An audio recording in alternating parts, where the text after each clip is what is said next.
guys! Hello! This is for Leo. Leo. Welcome dito sa aking channel, Kapalaran 888 Leo.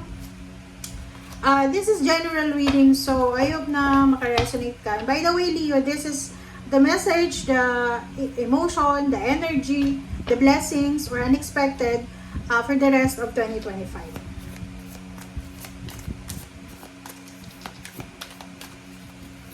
Okay. Okay, first card natin, Leo, is Angels of the Four Directions. Number 4, Four of Diamond Spirit. Wow! Congratulations!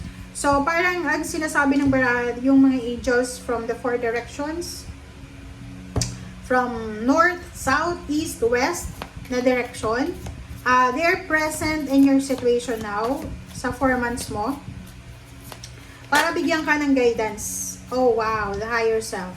Number 2, Two of Diamond Spirit. So, yun. Leo, comment down below if you resonated. For the next 4 months, September, October, November, December, sinasabi ng Bara sa'yo na kinakailangan mong mag-focus sa iyong spiritual na pamumuhay. Yung angels of the four directions, like for example, yung angels from the east, west, south, north, ay kumbaga nasa paligid mo lang. Kumbaga, they are near or they're beside you para i-guide ka, para bigyan ka ng assistance or guidance. They're watching you. And number 2, sinasabi ng Bara sa'yo dito na posibleng ikaw ay magiging sobrang, parang anong tawag dito? There's awakening eh. Parang maa-awake ka. Marami kang marirealize, malalaman about life. Marami ka din na posibleng ipagpasalamat, Leo. You're super happy, super parang nasa high vibration ka. Sobrang positive ng mindset mo. And 4 plus 2 is 6 is balance. So, sinasabi ng Bara sa'yo na lahat parang halimbawa, marami kang naging problema for the past few years or months. And sa remaining of 2025 na months, parang doon mo marirealize na kaya pala nangyari yun kasi there's something na inihanda sa akin ng universe para ma-enjoy ko yung buhay ko, parang ganun, okay? Sobrang happy, sobrang in love, sobrang positive, sobrang spiritual, sobrang stability and parang mas magiging functional ka sa September, October, November, December. So, parang ang pakiramdam mo, you're super blessed, diba? And the universe will grant all your wishes. Okay. Okay, so next card tayo, next deck, Leo.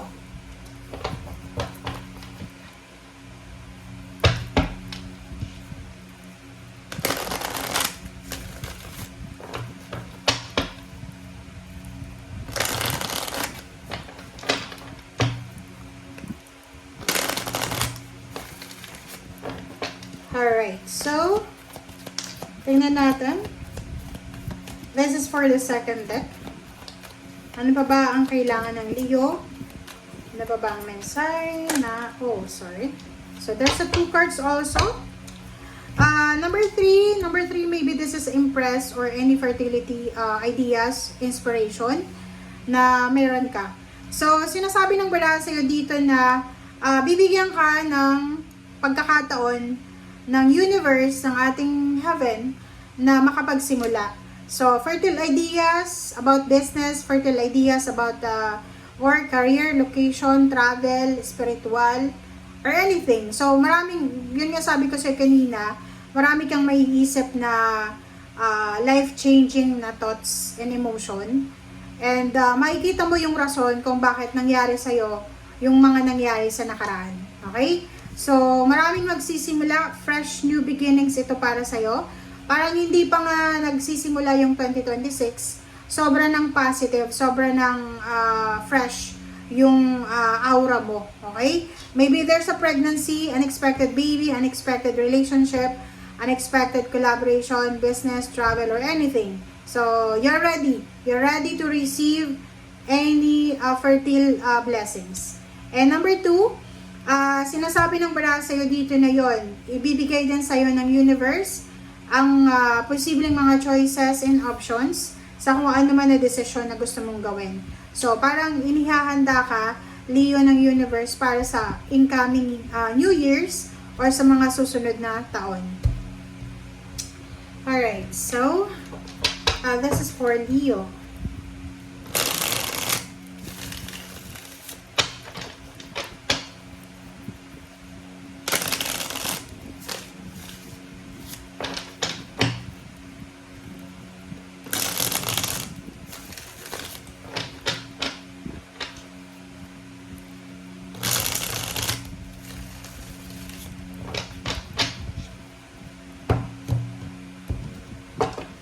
Alright, so first card natin is Five of Cups. Second card is Page of Cups. And Four of Swords. Okay. And there's a Wheel of Fortune here. And sa ilalim mo is the Devil. So why there's a Devil here? Temptation. Capricorn energy. Plus sa ilalim ng the Devil is the Sun. So ibig sabihin nga, Leo, maraming pagkakataon or maraming chances na yung 4 months mo, the remaining 4 months of 2025, ay sobrang magiging masaya ka. Kumbaga, tingnan mo siya. The Devil plus the Sun sa ilalim. So, tingnan mo. Ibig sabihin, maraming opportunities and possibilities na talagang magiging masaya ka sa mga susunod na buwan. But the problem is, there's a devil. So, ibig sabihin, may mga tao dyan sa paligid mo or may mga circumstances, may mga situation na pwedeng maging hadlang para sa kaligayahan mo. Like for example, ang dami-dami mong plano na okasyon. May plano ka na magkaroon ng reunion sa December, may plano kang parang mag-celebrate ng Christmas and New Year with your loved ones.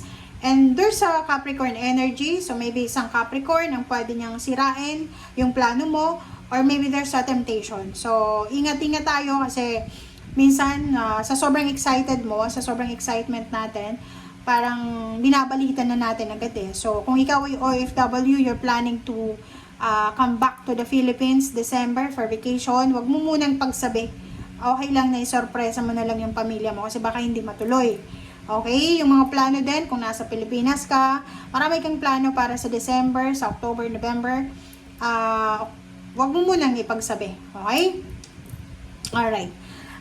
Five of Cups, Page of Cups, Four of Swords, and Wheel of Fortune. Nakikita ko sa'yo dito, there's someone here. Okay? There's someone. There's a Five of Cups. May isang tao dito na sobra siyang nangihinayang. Maybe, pwedeng nangihinayang siya because of bad things na ginawa niya sa'yo.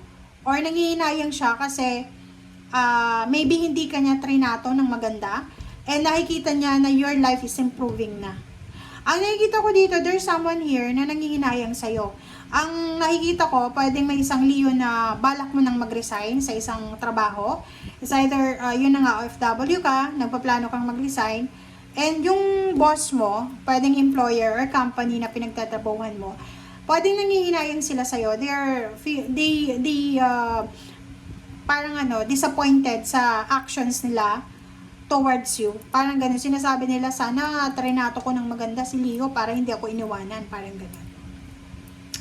Alright, so, dito sa barahan to, sa Page of Cups and Four of Swords, sinasabi ng baraha sa'yo na isang water sign, Pisces, Scorpion, Cancer, and air signs, Gemini, Libra, and Aquarius, ang posibleng mag-offer sa'yo ng suporta.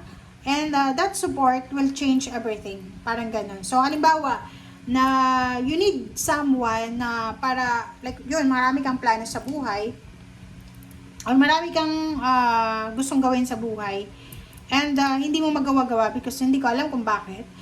Sa barahan to, sinasabi ng barahan na huwag kang mag-alala kasi makukuha at makukuha mo yan. And there's someone here na talagang susuportahan ka, gagabayan ka. Okay? So, nakikita ko sa'yo dito na may Wheel of Fortune, posibleng makakatanggap kayo ng good news from air signs, Gemini, Libra, and Aquarius, especially sa Gemini and Libra. Posibleng mayroong mga parang blessings, pwedeng may pregnancy, yun nga, may pregnancy, may new beginnings, may natanggap sa trabaho, may na-promote, may nadagdagan yung sweldo, meron ditong sakit na gumaling, parang ganun. So, ang dami-daming biyaya, pagpapala na posibleng darating sa buhay mo that will change everything. That will change your world. Okay?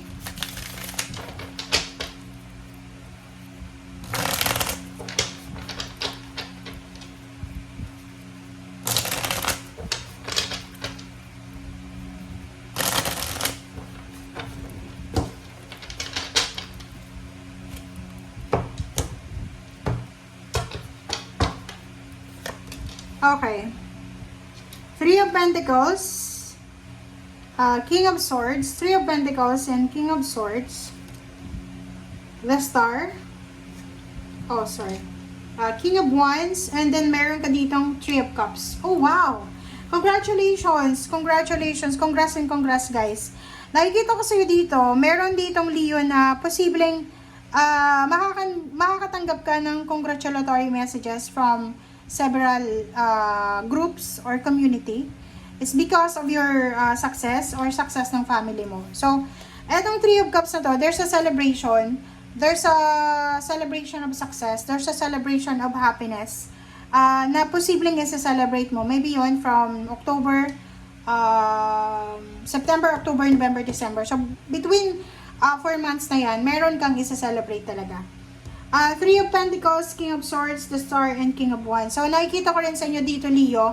May mga Leo na busy-busy sila sa kanilang trabaho. Busy sila sa kanilang negosyo. Busy sila na kung ano man itong ginagawa mo. Like, meron kang pinagkakaabalahan ngayon, Leo, na busy-busy ka. Nakikita ko yung direction mo dito eh. Yung King of Swords dito, yung parang forward movement ka talaga.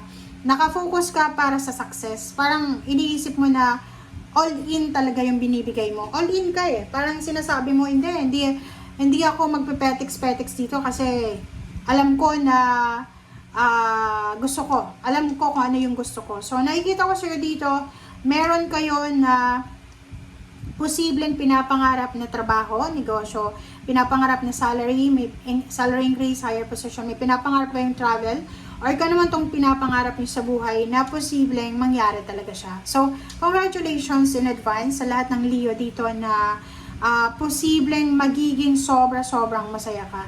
You will feel contented, you will feel satisfied sa lahat ng blessings, sa lahat ng unexpected na biyaya or pagpapala na ibibigay sa iyo ng Panginoon. Okay? And now parang because of your success, because of your family success, makakaramdam ka na, kailangan ko nang magpahinga, kailangan ko nang, wag na ako masyadong mag-iisip ng mga nega-nega. Okay? Thank you guys. Bye!